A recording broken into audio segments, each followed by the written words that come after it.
লজ্জা কেন পাবো? লজ্জা কেন পাবো? আমি ভাবছি আপনি এমন কাজ করার আগে একটুও ভাববেন না? এতে আবার ভাবা ভাবির কি আছে? নবাবের এই রকমই ইচ্ছে হয়েছে। আর তার থেকেও বড় কথা, তোমাকে তো আমরা তোমার মাথার চুলের দাম মিটিয়েই দিয়েছি, তাই আর কোনো আপত্তি থাকার তো কথা নেই গোপাল। হ্যাঁ ঠিক কথা। এই নাপিত কোথায় গেল? এই তো নাও নাও নাও, গোপালের মাথা ন্যাড়া করো আর ছটপট করে তারপর ঘোল ঢেলে। দেখেছেন তো, এই জন্যই বলে ভাবিয়া করিও কাজ, কিন্তু করিয়া ভাবিও না। মানে মানে আর কি, মোদ্দা কথা হলো যে আমি আমার মাথার চুল কাটতে দেব না। ও বাবা, নবাবের দুধ দেখলেই কেমন বুকের ভেতরটা ধুকপুক ধুকপুক করে। আহ মহারাজ, কি বলে পাঠিয়েছে সেটা তো আগে শুনুন। দুধ বাবাজি, বলে ভালো নবাব বাদশাহ কি বলে পাঠিয়েছেন? আগে নবাব তার অধীনের সব রাজ্যের মন্ত্রীদের এই সম্মান প্রদান করতে চান, আর তাই তিনি আপনার কাছে আমাকে পাঠিয়েছেন এই আপনার মন্ত্রীমশাইকে নেমন্তন্ন করতে। ও মা, আমাকে সম্মান? এতদিনে মহারাজ বুঝবেন আমার কদর। বলো কি গো, আমার মন্ত্রী সে তো কিছুই পারে না, আবার তাকে সম্মান? আহ মহারাজ, বাইরের লোকের সামনে আমার সম্মানহানি করবেন না। আমি পাঠাবো, নিশ্চয়ই পাঠাবো আমার সভা অলঙ্কৃত করে থাকা মহামান্য মন্ত্রী মশাইকে। আপনি বললেন বটে মহারাজ, তবে আমার কিন্তু মনের ভেতরটা কেমন খচখচ করছে। তা করবে না? সম্মানটা আমি পাচ্ছি কিনা? আহা, সে আপনি পান আর অন্য যে কেউই পাক, সম্মানটা তো কৃষ্ণনগরেরই। কিন্তু আমি ভাবছি, হঠাৎ মন্ত্রীদেরই নবাব বাছলেন কেন এই কাজের জন্য? সেটা অবশ্য মন্দ বলনি গোপাল।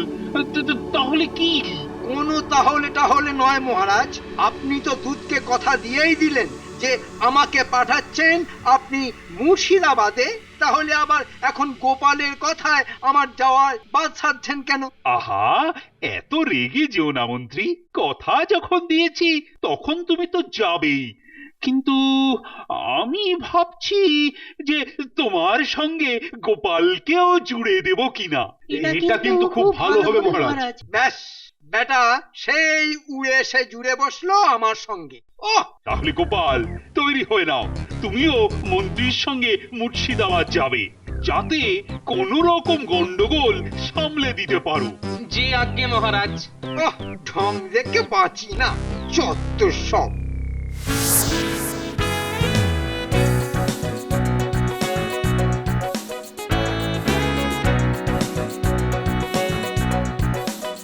সেই ফিরে গেলে তো আমার সঙ্গে। কি করব বলুন মন্ত্রী মশাই, মহারাজ এমন করে বললেন যে না করতে পারলাম না।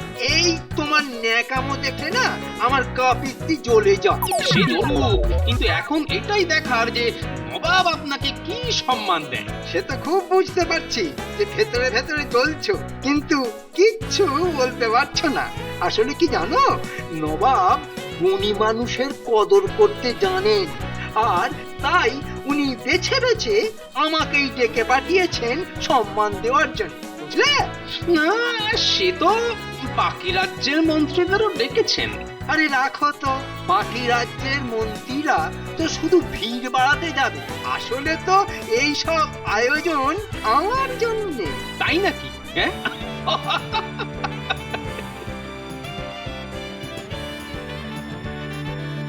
আরে এই উজির, এ তো অনেক সমস্যা হলো।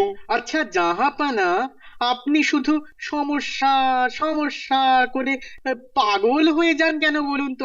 আরে আরে আমি তো আছি নাকি? সে আছো বটে, কিন্তু শুনেছো তো যে গোপাল এসেছে কৃষ্ণনগরের মন্ত্রীর সঙ্গে। তো তাতে কি হয়েছে? আর তাতেই তো সব হয়েছে। গোপালের বুদ্ধি তো জানোই, আর ওকেই যখন কৃষ্ণচন্দ্র তার মন্ত্রীর সঙ্গে জুড়ে দিয়েছে, তখন সহজে কিন্তু আমাদের কাজ হাসিল হবে না। জাহাপানা, সম্মান তো জানানো হবে মন্ত্রীদের, আর সেখানে গোপালের কাজ কি? ওকে ধারে কাছে আসতে না দিলেই হলো। হ্যাঁ সেটা অবশ্য ঠিক, তবু মানে কোনো মানেই নেই জাহাপানা।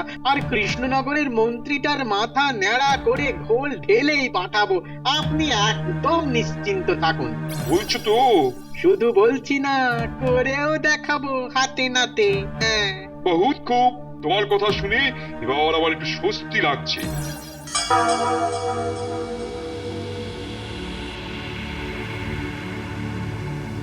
এই তো সব রাজ্যের মন্ত্রীরাই এসে গেছেন দেখছি। হ্যাঁ, বাহ বাহ বাহ। তাহলে তাহলে জাহাপানা, এবার ঘোষণাটা করেই ফেলি। হ্যাঁ হ্যাঁ হ্যাঁ, শুভ কাজে দেরি কেন? বলো বলো বলো। আর যে আমার তর সইছে না। বাবা, যে সম্মান দেবে তার এত উৎসাহ কেন? ওহ, কি সম্মান দেবে ভেবেই না মনটা কেমন খুশি খুশি লাগছে। হ্যাঁ, যা বলছিলাম, নবাবের মনে খুব ইচ্ছে হয়েছে যে যে রাজ্যের মন্ত্রী সব থেকে বেশি বুদ্ধিমান তাকে সম্মান প্রদান করা হবে। কিন্তু কিন্তু প্রশ্ন হলো যে কোন রাজ্যের মন্ত্রী সব থেকে বুদ্ধিমান সেটা বোঝা যাবে কি করে? সেই তো, এটা তো আগে আমার মাথায় আসেনি। তবে কি আবার কোনো প্রতিযোগিতা হবে নাকি?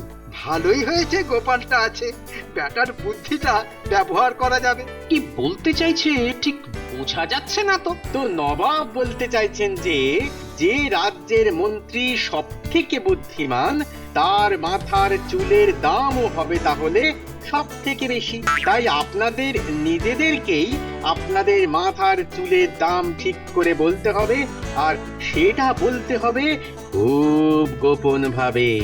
ও বাবা, এই কাজ এ তো আমার কাছে নস্যি, এমন দাম হাঁকবো না। এটা কোনো একটা কাজ হলো? ওহ, ভেতরে ভেতরে যে কি করতে চাইছে কিছুই বোঝা যাচ্ছে না এখনো। আর যে মন্ত্রীবর তার মাথার চুলের দাম সব থেকে বেশি বলবেন তিনি সব থেকে বুদ্ধিমান বলে বিবেচিত হবেন। আর যিনি সব থেকে বেশি বলবেন তাকেই নবাব সম্মান প্রদান করবেন, আর সেই সম্মান সূচক হিসেবে তার মাথার চুল আমাদের এই মুর্শিদাবাদে রেখে দেব চিরজীবনের জন্যে। হ্যাঁ, ও আচ্ছা, এই ফন্দি করেছে তাহলে। হ্যাঁ? তা শুধু মাথা নাড়াই করবে না আরো কিছু কায়দা করে কৃষ্ণনগরকে হ্যাটা করবে? এই খেয়েছে, এবার কি করব? আমি আমার মাথার দাম সবার থেকেই বেশি বলবো, এটা আমি নিশ্চিত। কিন্তু তারপর মাথার চুল ফেলবো কি করে? তাতে তো ন্যাড়া হয়ে যাব। আবার মাথার চুল না ফেললে তো নবাব আমার মাথাটাই ফেলে দেবেন। কি করব তাহলে এখন? কিন্তু এ খবর তো মহারাজকে পাঠাতে হবে যেভাবেই হোক।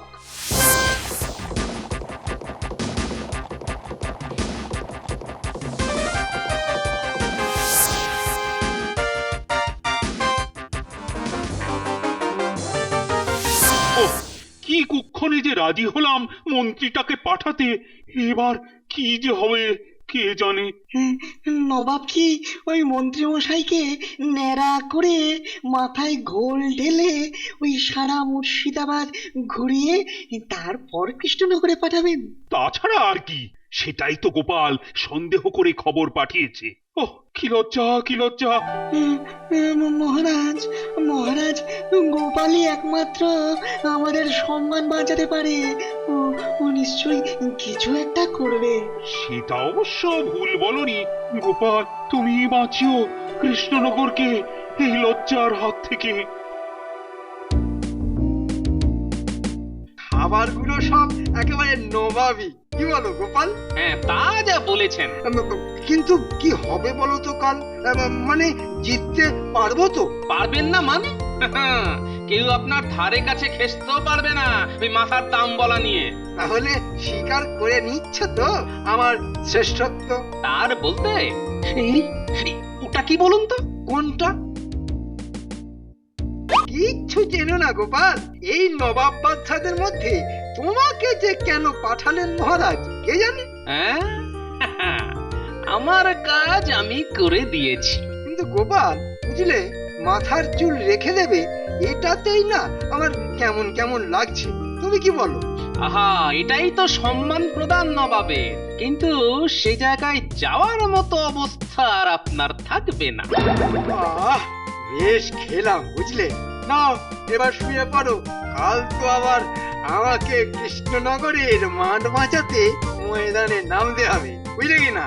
হ্যাঁ, আপনি না থাকলে যে কি হতো। তাহলে আসুন আমাদের কাজ শুরু করি। প্রথমে আমরা ডাকছি চণ্ডাল রাজ্যের মন্ত্রীকে। এগিয়ে আসুন, এগিয়ে আসুন। আপনি ওই ঘরে চলুন, ওখানেই আমাদের আপনি গোপনে আপনার মাথার দাম বলবেন। হ্যাঁ চলুন। বাহ! এই তো খেলা শুরু হয়েছে। এখন দেখার কখন আমাদের রাজ্যের নাম আসে।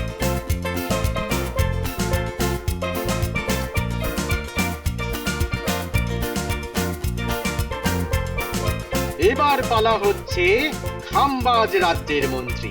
কোথায় তিনি? এগিয়ে আসুন, এগিয়ে আসুন।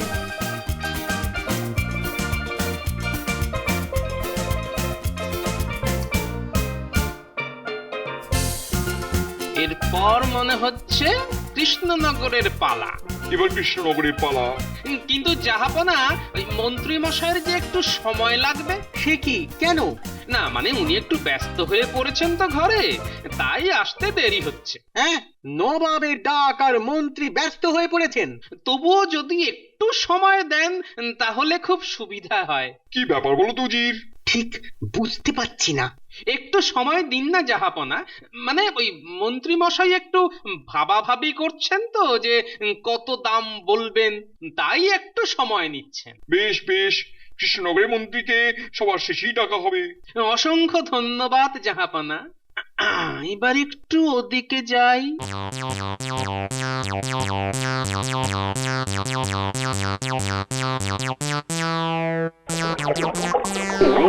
মন্ত্রীমশাই, অনেক বুঝিয়ে সুঝিয়ে একটু সময় নিয়ে এলাম, কিন্তু এ কি, আপনি তো বসতেই পারছেন না। ওরে বাবা রে, আবার যাবো। ওরে বাবা রে, আবার যেতে হবে রে বাবা। কি হবে এবার? তাহলে এখন উপায়? কৃষ্ণনগরের সম্মান বলে কথা। গোপাল, আমি পারবো না, একেবারেই পারবো না গো যেতে, একেবারেই পারবো না।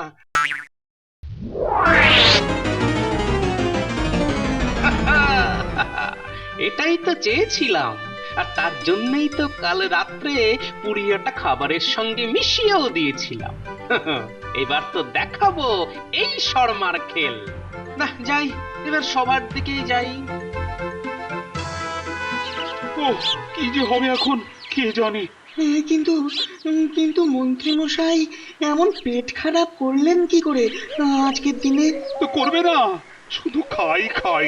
দেখেছে ভালো ভালো খাবার আর ছাড়ে সব উল্টে পাল্টে খেয়েছে। কিন্তু কিন্তু আমার মনে হচ্ছে এখানে এখানে গোপালের কোনো কোনো কারসাজি আছে। কি বলছো গো বিজ্ঞানী? দেখুন মহারাজ, আপনি খবর পাঠিয়েছিলেন যে যে কৃষ্ণনগরের সম্মান তাকে বাঁচাতে হবে, হ্যাঁ তাই তো? হ্যাঁ তো। আর আর মন্ত্রী মশাই ওখানে নিজে ময়দানে নামলে ওই ন্যাড়া হয়ে মাথায় ঘোল ঢেলে আমাদের রাজ্যের তো ওই মাথা নাক সব একেবারে কেটে নিয়ে আসতে। তাই তাই মনে হচ্ছে ওই গোপালই। বড় কি গো, এসব কি গোপালেরই বুদ্ধি? দেখাই দেখাই যাক না কি হয়। হ্যাঁ হ্যাঁ, সেই ভালো সেই ভালো। চিন্তা এত না করে বরং খবর নিয়ে দেখি কি হলো ওখানে। এ বাবা গোপাল, এই যাত্রা আমাদের কৃষ্ণনগরের সকলের মান বাঁচাও। কি হলো? কৃষ্ণনগরের মন্ত্রী কোথায়? কোথায় তিনি? কি হলো বলো তো উজির? মন্ত্রী নেই, কিন্তু গোপালই বা কোথায়? হ্যাঁ, এই যে জাহাপনা, আমি এখানে। এসব কি হচ্ছে গোপাল? হ্যাঁ, তুমি খানিকক্ষণ সময় নিয়ে গেলে, তারপরে তো তোমার মন্ত্রী দেখাই নেই কেন? কি করে পাবেন বলুন তো? উনি শুধু গাড়ু হাতে করে ভেতর আর বাইরে করছেন। সে কি, কখন থেকে?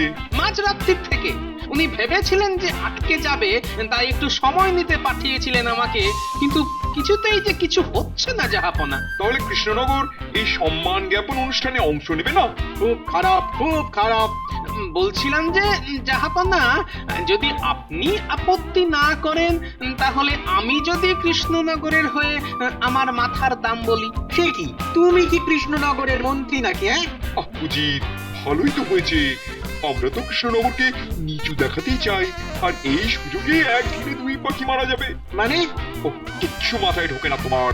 আরে গর্ধ, এই সুযোগে গোপালকেই ন্যাড়া করে মাথায় ঘোল ঢেলে কৃষ্ণনগরে পাঠানো যাবে। হ্যাঁ, তাই তো। কিছু বললেন না যে জাহাপনা?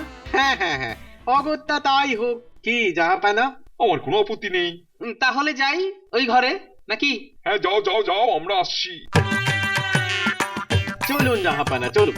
ভালো করে গোপালের মাথাটা মুড়িয়ে ঢোল ঢালার ব্যবস্থা করি। হ্যাঁ হ্যাঁ হ্যাঁ, আমার যেন দর্শ হয়েছে না। আহ, দাঁত যেন সব বেরিয়ে আসছে হাসির চোটে। এসো বাছারা, এবারই তো দেখবে আসল খেল। তা গোপাল, তুমি তো জানোই যে কি বলতে হচ্ছে। হ্যাঁ, শুনেছি। তাহলে বলে ফেলো, তোমার মাথা মানে মাথার এই কগাছার চুলের দাম কত? ভালো বলেছেন জাহাপানা, ক গাছা। আপনি হাসতেই পারেন, কিন্তু জানেন কি যে আমার এই কগাছা চুল যে মাথায় আছে সেগুলো কত বছর ধরে আছে? কত? 35 বছর। আর এই সুদীর্ঘ সময় ধরে আমি কত কষ্ট করে লালন পালন করেছি আমার মাথার এই কগাছা চুল। তো তাতে কি হয়েছে? তাতেই তো সব হয়েছে জাহাপনা। এই, এত বনিতা না করে দাম বলো, দাম। সেটাই তো বলছি যে বছরে 100 সোনার মোহর করে ধরলে 35 বছরে আমার এই কগাছা চুলের লালন পালনের খরচ হয়েছে 3500 মোহর। হ্যাঁ, বলো কি? এতেই শেষ নয় উজির মশাই, আরো আছে। আরো? হ্যাঁ, এই উজির, গোপাল বলছে কি গো? জাহাপানা, জাহাপানা রাজি হয়ে যান, কারণ গোপাল আর কৃষ্ণনগর দুটোকেই একসঙ্গে হ্যাটা করার এই সুবর্ণ সুযোগ আর পাবেন না।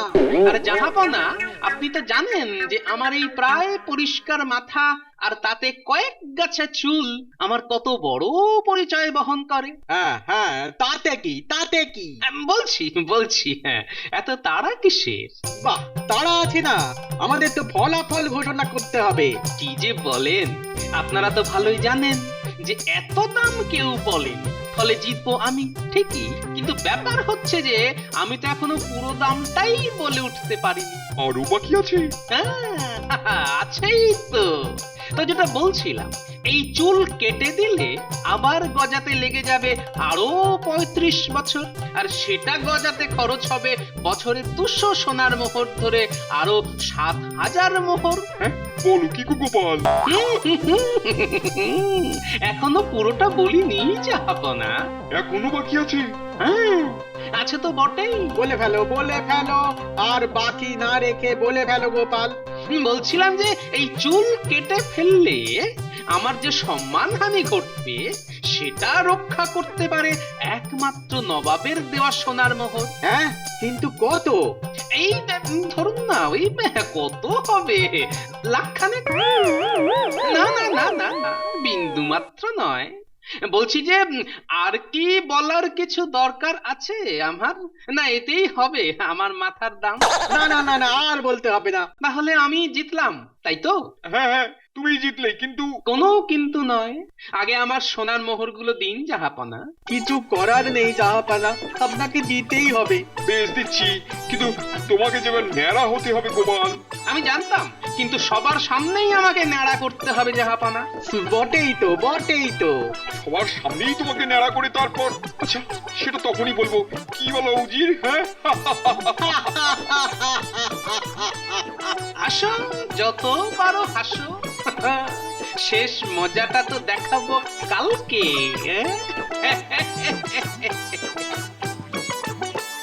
শোনো সবাই, গোপাল যেহেতু তার মাথার দাম সব থেকে বেশি বলেছে, তাই তার মাথাকেই নবাব সম্মান জানাচ্ছেন। হ্যাঁ, আর তাই গোপালকে তার দাম মতন সমস্ত সোনার মোহর দিয়ে দেওয়া হয়েছে। আর আমিও সব সোনার মোহর বুঝে পেয়েছি। কিন্তু যেহেতু গোপালের মাথার দাম সব থেকে বেশি, তাই তার মাথার চুল কেটে আমরা মুর্শিদাবাদে রেখে তার ন্যাড়া মাথাটা ঘোল দিয়ে ধুইয়ে আমরা কৃষ্ণনগরে পাঠাবো। এটা কি? কি গোপাল, মুখটা অমন হয়ে গেল কেন? লজ্জা পাচ্ছে জাহাপানা। ছি ছি ছি ছি ছি ছি ছি ছি, গোপালের সঙ্গে সঙ্গে কৃষ্ণনগরের কি অপমান! সেই তো ন্যাড়া করে আবার মাথায় ঘোল! ছি ছি ছি ছি ছি! লজ্জা কেন পাবো? লজ্জা কেন পাবো? আমি ভাবছি আপনি এমন কাজ করার আগে একটু ভাববেন না? এতে আবার ভাবা ভাবির কি আছে? নবাবের এই রকমই ইচ্ছে হয়েছে। আর তার থেকেও বড় কথা, তোমাকে তো আমরা তোমার মাথার চুলের দাম মিটিয়েই দিয়েছি, তাই আর কোনো আপত্তি থাকার তো কথা নেই গোপাল। হ্যাঁ ঠিক কথা। এই নাপিত কোথায় গেল? এই তো নাও নাও নাও, গোপালের মাথা ন্যাড়া করো আর ছটপট করে তারপর ঘোল ঢেলে। দেখেছেন তো, এই জন্যই বলে ভাবিয়া করিও কাজ, কিন্তু করিয়া ভাবিও না। মানে আর কি, মোদ্দা কথা হলো যে আমি আমার মাথার চুল কাটতে দেব না। তোমার এত বড় সাহস যে আমার আদেশ অমান্য করো? কিন্তু জাহাপনা, যে প্রবল দেশদ্রোহিতার কাজ আপনারা করতে যাচ্ছেন, তার পাশে কি আমার এই আদেশ অমান্য পাত্তা পায় বলুন তো? হ্যাঁ, এই এসব আবার কি বলছো গো বুঝির? গোপালের এসব কথায় ঘাবড়ে যাবার কিছু নেই। ও বেশ বুঝতে পেরেছে যে কৃষ্ণনগরের মান নিচু হতে চলেছে, তাই ও পাগলের মতো বকবক করছে। ভালো করে ভেবে দেখুন তো, এই যে আমার মাথার চুল আপনারা ন্যাড়া করতে চলেছেন, সেটা তো দেশের সম্পত্তি হিসাবে আপনি কিনে নিয়েছেন। আর সবাই জানে যে মাটি ছাড়া যেমন গাছের দাম নেই, সেই রকম মাথা ছাড়া চুলের কোনো দাম নেই। তাই এই দেশের সম্পত্তি কি আমি একজন দেশপ্রেমিক নাগরিক হিসেবে নষ্ট করতে দিতে পারি? ঠিকই তো, গোপাল তো ঠিকই বলেছে। গোপালের কথাই ঠিক, ওটা দেশের সম্পত্তি। কি বুঝছেন উজির মশাই? এই কাজ করলে কিন্তু সবাই খেপে যাবে, আর তখন তো সামলাতে পারবেন তো? ইউজি, কি করবো বলো তো? আর এর পরেও যদি আপনারা আপনাদের কাজ চালিয়ে যান, তাহলে কিন্তু সবাই আপনাদেরই দেশদ্রোহী বলবে। সর্বনাশ! এই উজির, আরে গোপালকে আগে পাঠাও তো কৃষ্ণনগরে। বাবা রে বাবা, কি সব ঝঞ্ঝাট! বাবা গোপাল, তোমার সোনার মোহর সব নিয়ে তুমি এখন এসো তো বাবা, হ্যাঁ, মুর্শিদাবাদ থেকে। হ্যাঁ, আর আমরাও একটু স্বস্তিতে দম নিই। তাহলে বুঝলেন তো, এই গোপালের বুদ্ধির সঙ্গে পেরে ওঠা আপনি বা আপনার উচিত কারো পক্ষেই সম্ভব নয়। একেবারে হাড়ি হাড়ি। হাড়ি। হ্যাঁ